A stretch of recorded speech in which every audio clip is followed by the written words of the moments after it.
Next, I'd like to introduce you to Ashleigh, a spring 2021 mentee who will share an email she wrote to Barbara Morelli recounting her journey with dyslexia and the extraordinary gratitude she feels to be part of our mentoring program. After Ashleigh, we'll hear from Michaelis, now a second semester mentor, who will briefly share what it's like to be a Morelli Foundation mentor. Ashleigh? Hi and good evening, everyone. As mentioned, my name is Ashleigh Hood. I am a Joseph Morelli Scholarship awardee for the year of 2020. I graduated high school last year. I am currently studying at Southern Utah University and getting my bachelor's in animal science. I would like to begin by sharing my backstory as it plays a huge role in why I am grateful for the Joseph Morelli Foundation. My dyslexic journey is very unique compared to others. I was diagnosed as different and slower than the other kids in the second grade. After placing me in an intervention reading class during recess, I was fully diagnosed with dyslexia.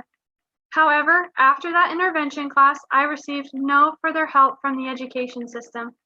All my teachers, counselors, and specialists just told me I was different and would have to work twice as hard as all the other kids. So that's what I did. I made homework my life, school my life, and I never self-advocated for myself or my disability to my teachers or future friends because I was worried about already being labeled as different. This brought a lot of anxiety and self-esteem issues growing up. I would go to school, come home, and work on my homework to get caught up compared to the other kids after each day. This carried on from third grade to my high school years. Once I got to high school and wanted to be a part of more than just homework, like sports teams and student council, my schedule to do my homework led into the late hours of the night. It wasn't until my junior year of high school when my physics teacher, Mr. Bringhurst, noticed how I always looked so confused in class, but came back the next day knowing the material like the back of my hand. However, my grades on his tests were still slipping. He asked me one day, "Ashleigh, I don't mean to offend you, but is there something about your education that you're just not telling me?" His caring of my success helped me in more ways than he could imagine. I told him I was a dyslexic, and for the whole year I was doing his assignments 5 to 6 times on my own on a whiteboard at home like I had always done to study, and this is how I knew the material. But I also told him that the reason my grades were slipping is because I couldn't finish his test in the time allotted. Because of font and font size he chose made the test physically unreadable for me. He then told me he was very impressed with my dedication to my school for all these years. Then he asked me why I didn't have a 504 or an IEP. My response was simple, have a what? I thought I blew his mind. He was so shocked that as a junior, having been diagnosed for 9 to 10 years, I had never heard of a 504 or an IEP, or any other resources for that matter that could have actually helped me. After that day, my counselors and teachers made me top priority to get me the documentation, but most importantly, the help.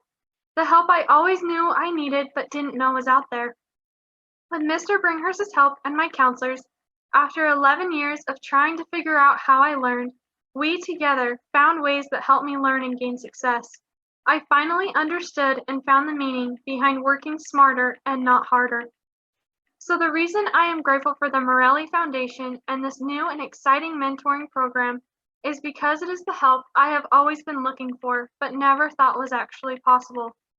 This program shows me that I am not alone in my dyslexia like I had felt my entire education. It also shows me the success I can have even with my disability. At the beginning Zoom call, as mentioned, I saw the success that the mentors had and that they will help me achieve that same success. I am excited to talk with my mentor who has similar struggles as I do. The key word is similar. In my backstory, everyone just told me I was different, as if I was the only one struggling with this, and that since I was different, no one would understand or see words, spelling, and hated reading the way I did. It was super discouraging for a second grader to hear, let alone change my thoughts on my ability to further my education. Now with this program, I am not alone. I am one of many unique and resilient students who can do education, who can read, and who can make a difference despite our disabilities. Through my journey in my junior year, learning there is power and strength in the number of people working with you is one reason I am so excited about this mentoring opportunity. Knowing you have people supporting you, willing to work with you, and not putting you aside because you are different is one of the greatest gifts you can give a person. This is what makes an impact. I am so grateful for the awareness efforts you all are making to bring these disabilities into a light of awareness rather than discouraging and diminishing like the rest of the world. I am sure I'm not the only one who is unaware of the resources that are made for students like me that actually help me. What this foundation is doing isn't just giving us someone to talk to about our struggles or to get advice from each other.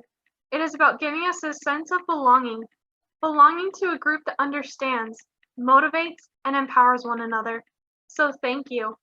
Thank you for changing my life, changing my perspective to a positive outlook on my uniqueness, rather than looking at it as a disability or a limitation.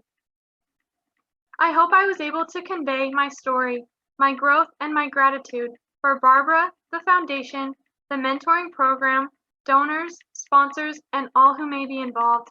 But most of all, my gratitude for the memory and impact of Joseph. It is because of Joseph that I am learning each and every day, like many students are, that resources are available and that success is possible. But I cannot do it alone, and it is because of Joseph that I will no longer feel or have to do it alone. Thank you. Wow, Ashleigh, thank you. Thank you for sharing your story. Okay, Ashleigh, thank you. And the next student we're going to hear from is Michaelis. Hello, everyone. That was really great. That was a great speech. Thank you so much. So hi, yeah, I'm Michaelis. First, I just want to say thank you to Barbara and the Joseph James Morley Legacy Foundation, and Jake Sussman and all the great parents out there. You all are my greatest supporters in life. So thanks for having me tonight. But yeah, I'm here at the University of Utah and I study mechanical engineering. And I just want to talk about what it means to me, just being a mentor, and kind of just reflect on a little bit just past 4 years. But being a mentor feels like, I'm giving back to my own younger self, and really all I feel like I'm doing is being that friend that I wish I had to be by my side. In high school, getting accommodations was more organized, and there were people there to designate to kind of like help you and to give you the outline of what's in your control. And as a freshman in college, when I was entering, I wish, I had not felt like the only student in STEM with a learning challenge. I wish I could kind of have a better understanding of the system when coming into college and, help getting accommodations. Even though I had the accommodations in place, I really didn't receive my full accommodations. And I had to figure out how to do it on my own and learned how important it is to stand up for yourself. The process was just too much. And I learned the hard way by either having great professors who'd go out of their way to help me and make sure my accommodations are in place, or other professors comparing me to the average student saying, some of my accommodations are unnecessary. It was really hard to deal with these things without my mom and Barbara, and to really push me to be loud and fight for my rights. And so, as a mentor, I've been able to help my mentee, Lynn, with things to try, which is, we've tried, how to speak up and not be shy about your, cognitive challenge, and, where and how to meet with the disabilities advisor and major advisor, and to always see what course load fits best and what accommodations are offered.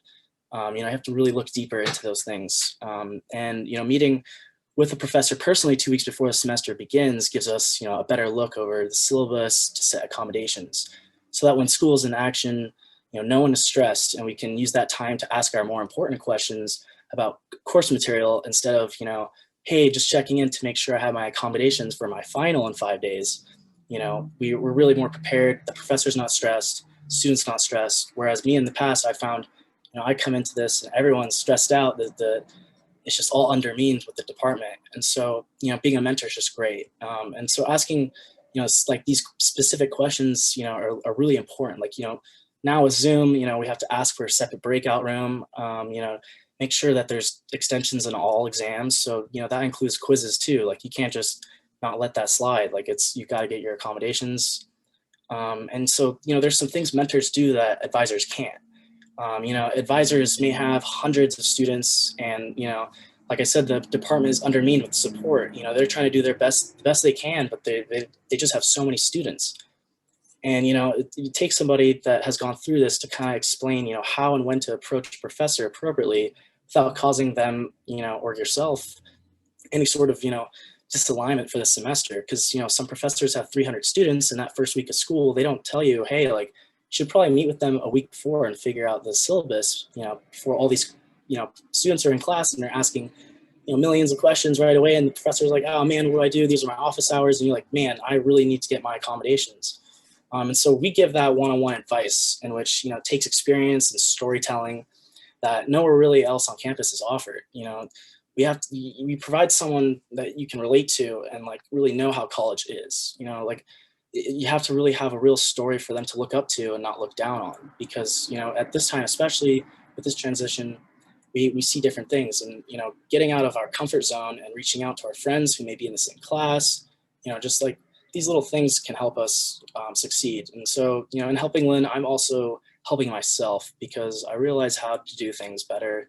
I really have found that everything's a transition and we have to adapt to change, and remote learning is just very challenging right now. And so it really takes somebody that's right now, especially with everything online, it's hard to just find that. You can't just walk into the department, you got to call them. It's just having somebody there to relate to. I think it's just one professor has like this great thing called Gather Town. I use that over Zoom, and I think like it's just really interesting. But yeah, it's amazing being a mentor. I think this semester has been great. It definitely has helped me, and I think that this foundation is going great places, and I'm really happy to see everyone working together and relating more and more, because coming in this 17-year-old, I just didn't know what to do. And if it wasn't for Barbara and these great supporters of the foundation and these awesome moms, I don't know what I would do. I really didn't have any guidance. It was for me to figure out on my own. And we have plenty of stories and experiences where school's been rough, and so I'm just glad that now we can really help each other and make sure students succeed in STEM with cognitive challenges. Thank you guys. Thank you, Michaelis. Thank you so much. And Michaelis actually is going on, I think, his 4th or 5th year with us, and is in mechanical engineering. And I've gotten to know Michaelis actually quite well over the years. So it's just been a tremendous pleasure for us to come in, to continue to support you.